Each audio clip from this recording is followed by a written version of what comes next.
Bienvenue sur Géopolitis. C'est la ruée vers l'or. Pas celle de 1848 en Californie, non. C'est la ruée sur l'or de cette première décennie du 21e siècle. Un chiffre, en 2011, l'or a gagné presque 27%. Et encore, c'est une moyenne, car il y a eu une grosse baisse au mois de décembre. On en est à 1600 $ l'once, à peu près 1226 €, ou encore 1471 francs suisses, enfin, au moment où cette émission est réalisée. Oui, c'est la ruée vers l'or. Question, est-ce que ça va durer ?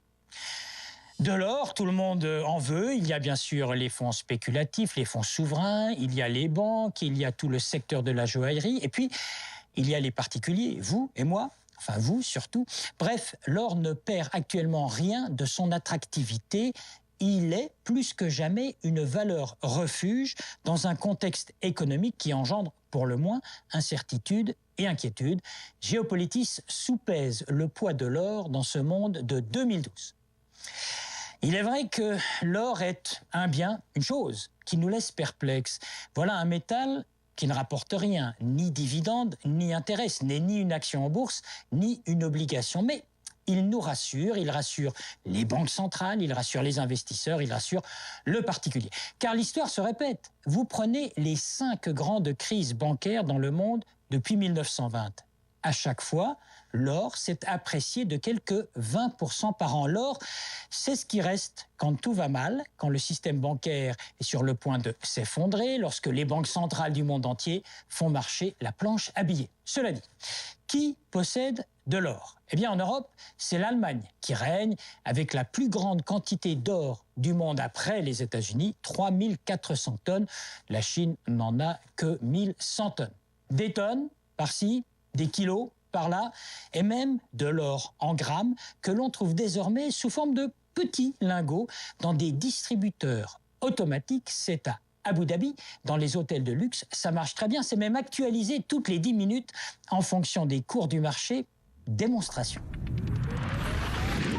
Here we have our gold vending machine. You see the display where you have all the articles. You just simply press the article. For example, the 5 gram. On the original, what will come out after payment? Another 500. And here you have your piece of gold. En Chine aussi, on nous dit qu'on trouve de tels distributeurs de lingots. Et donc, pour 2012, la tendance est à la hausse. C'est à se demander si on va un jour assister au retour de l'étalon or, l'or, qui était le pivot du commerce international jusqu'en 1971, lorsque le président Nixon avait décidé d'abandonner la convertibilité du dollar en or. 40 ans après Nixon, même s'il n'y a plus de convertibilité, l'or n'a rien perdu de son aura. Tout le monde en veut. Petit problème, la production ne suit pas.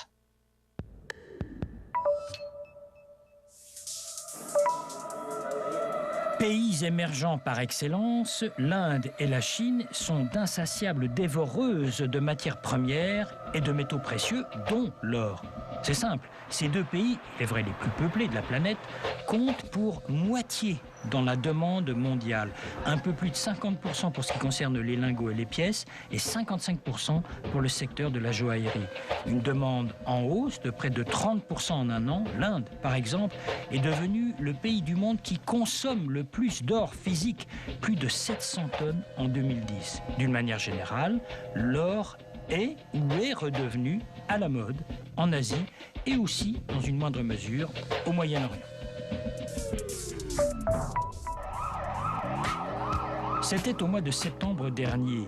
Très spectaculairement, le Venezuela faisait rapatrier au pays plus de 160 tonnes d'or, dont la majorité était stockée dans les coffres de la Banque d'Angleterre. Le Venezuela, dont les réserves internationales sont constituées à plus de 60% par de l'or. Le régime du président Chavez entendait ainsi, pour l'édification de sa population, se prémunir contre la crise mondiale de la dette souveraine. vendre son or. C'était pourtant très tendance. Il y a une dizaine d'années, les banques centrales, et donc les gouvernements, estimaient que le métal jaune ne constituait plus un moyen de réserve nécessaire. C'était aussi et surtout le moyen de payer ses dettes, voire de lancer de grands programmes de relance. En Suisse, pour ne citer que ce pays, la Banque nationale avait vendu près de 750 tonnes d'or entre 2000 et 2002. En 2011, la tendance s'est nettement inversée. Dans certains pays, on cherche désormais à renflouer ses réserves, ne serait-ce que pour renforcer sa propre monnaie.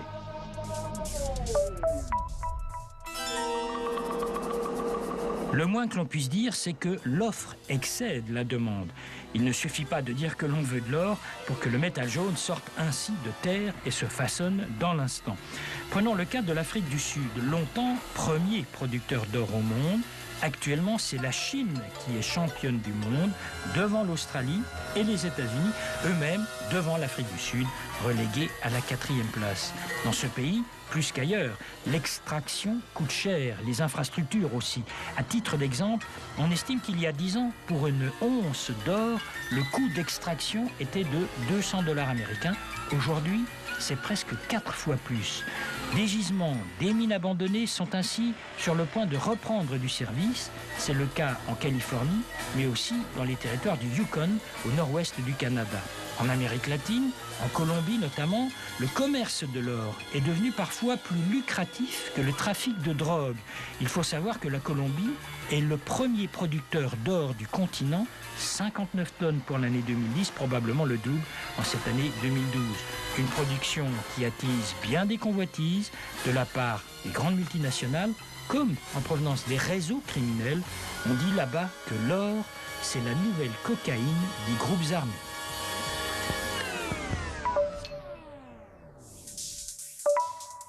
L'invité de Géopolitis, Mireille Zaki, journaliste, rédactrice en chef adjointe du magazine économique Bilan, auteur de plusieurs ouvrages sur la finance internationale, le dollar. Alors, l'or, si j'ose dire. Première question posée au début de cette émission, est-ce que ça va durer, est-ce que ça va continuer à augmenter en 2012 ?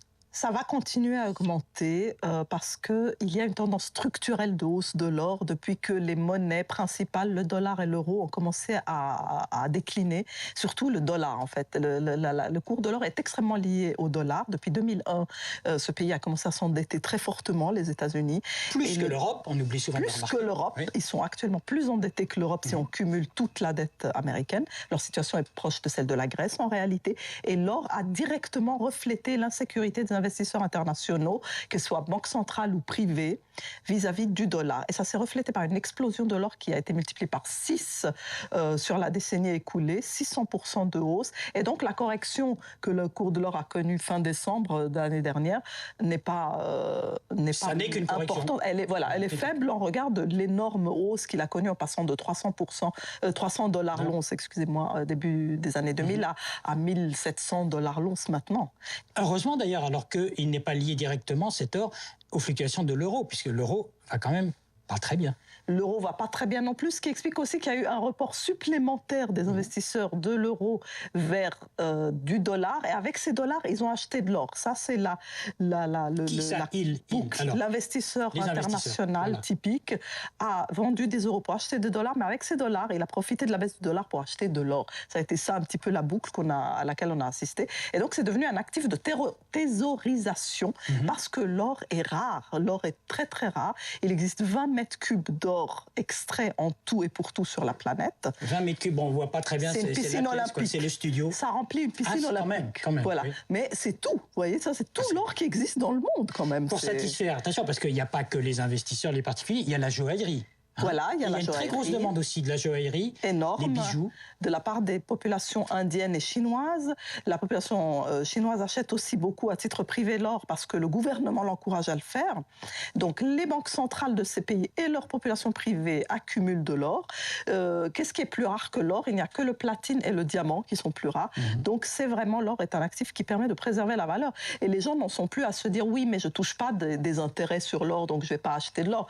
Ils en sont à se dire ça, c'est c'est l'actif avec lequel je suis sûr de ne pas perdre, puisque à n'importe quelle époque de l'histoire, l'or peut être échangé contre une valeur réelle, marchande. Alors ça, c'est pas nouveau, c'est l'histoire même de l'or en valeur refuge. Encore une fois, c'est pas une action, c'est pas une obligation, ça rapporte rien, mais ça reste. C'est ce qui reste quand quoi? Ça conserve la valeur quand tout s'effrite, quand il y a une guerre nucléaire, quand c'est la fin du monde. Il n'y en a pas beaucoup, heureusement. C'est vrai, mais actuellement, on assiste par exemple à une guerre financière qui fait que énormément de valeurs, de papiers valeurs perdent leurs caractéristiques de sécurité. Les obligations, les actions, tout ça n'est pas du tout sûr. On peut très bien assister à un krach financier encore. On va dire que c'est alarmiste de dire ça, mais après les élections présidentielles américaines, on pourrait très bien voir une crise majeure aux États-Unis dont la bourse a été artificiellement soutenue par la Banque centrale américaine. Et donc, c'est extrêmement risqué aujourd'hui de détenir des papiers de dette gouvernementale, qu'elle soit américaine ou européenne. Et l'or est vraiment une alternative. Et la preuve, c'est que les États du Utah et de Virginie aux États-Unis et une dizaine d'autres s'apprêtent à le faire aussi, ont voté pour pouvoir détenir des pièces de monnaie d'or et qu'elles puissent circuler en parallèle au dollar. C'est-à-dire que dans les supermarchés de l'État de Virginie, on peut aujourd'hui aller acheter ces yaourts avec de l'or, avec des pièces d'or. Beaucoup de yaourts, j'imagine, avec une pièce d'or. Vous avez des petites coupures. C'est totalement légal, vous dites qu'ils ont fait voter une loi. Leur constitution, leur parlement local a voté pour que l'or devienne une monnaie légale, qui circule. Reparlons des banques. Moi, j'ai souvenir qu'il y a ne serait-ce qu'une dizaine d'années, y compris en Suisse d'ailleurs, les banques centrales revendaient de l'or en disant on n'a pas besoin de cela pour maintenir les cours. C'est-à-dire on a suffisamment confiance dans la... C'est plus le cas du tout. Parce qu'on voit des banques qui rachètent. Exactement, et c'est pas les mêmes. Les banques centrales. Ça fait encore plus peur de voir les banques centrales. Vendre, les banques centrales occidentales ont commis l'erreur de vendre parce qu'elles croyaient au papier-monnaie, à la monnaie fiduciaire de papier, qui étaient les monnaies de référence dollars et euros. Elles ont fait une erreur un petit peu historique, je pense, y compris la Banque nationale suisse. Pendant ce temps, les banques des pays émergents, les banques centrales, accumulaient l'or. La Banque centrale de Russie, d'Arabie Saoudite, et comme j'ai dit, de Chine et d'Inde, ont accumulé des quantités d'or, ce qui renforce aujourd'hui la valeur de leur monnaie à eux, aux dépens de nos monnaies occidentales. Mais alors, qu'est-ce qu'il faut faire ? Si tout le monde achète de l'or, d'abord il y a un problème puisque vous nous dites la production elle ne suit pas. Mais si tout le monde achète de l'or, tout le monde fait monter les prix de l'or. Les prix de l'or, exactement. Artificiellement. Oui. On se fait du mal soi-même en se précipitant pour aller acheter de l'or, quoi. C'est vrai qu'on peut craindre après que ça corrige, mais moi je pense que la hausse de l'or est structurelle parce qu'elle va se poursuivre tant que le dollar va baisser. Et vous savez peut-être que moi je suis d'avis que le dollar va continuer à baisser pour une raison mathématique, c'est que la Banque centrale américaine en imprime des quantités phénoménales et donc il baisse, il va tendanciellement à zéro. Ça peut effrayer d'entendre ça, mais même des analystes de banque aujourd'hui partagent, certains en tout cas peuvent partager cette vue que le dollar va tendanciellement à aller très très très bas. On a parlé de 50 centimes de francs suisses. Ah oui. Et donc, tant que ça arrive, mathématiquement, l'or va monter puisqu'il est coté en dollars.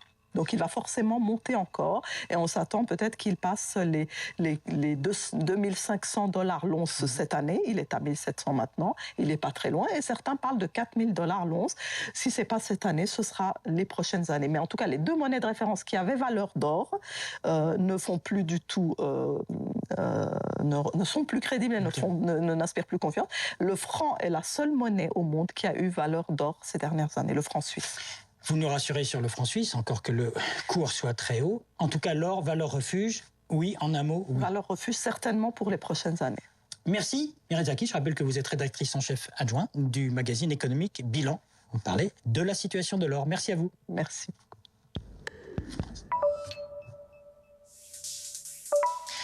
C'est de l'or en barre. Incroyable ce que le métal jaune peut engendrer comme mythe, comme légende, comme proverbe ou comme citation. Il y a d'abord les expressions ordinaires. Il vaut son pesant d'or, il est cousu d'or ou pour tout l'or du monde. Virgile, déjà, orfèvre en la matière, dénonçait en latin « auri sacra fames », littéralement « monstrueuse fin de l'or ». Avant lui, Héraclite d'Éphèse remettait de l'ordre dans l'or et avertissait sagement « les ânes préféreront toujours la paille à l'or ». L'or, à l'origine de la cupidité, c'est bien ce que nous narre La Fontaine dans la fable L'avare qui a perdu son trésor, où il est dit « il ne possédait pas l'or, c'est l'or qui le possédait ».